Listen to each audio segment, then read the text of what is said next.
મારી માં મેલડી કહે કે હવે થોડાક દી શાંત રહેજે, કેમ કે આગળની કહાની હવે હું લખવાની હું.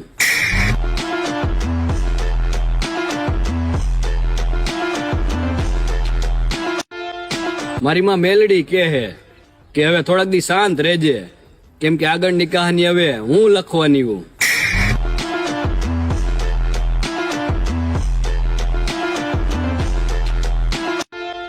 મારી માં મેલડી કહે કે હવે થોડાક દી શાંત રહેજે, કેમ કે આગળની કહાની હવે હું લખવાની હું.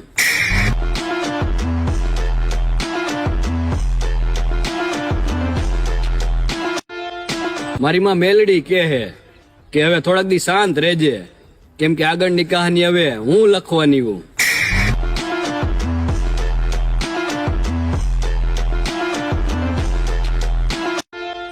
મારી માં મેલડી કહે કે હવે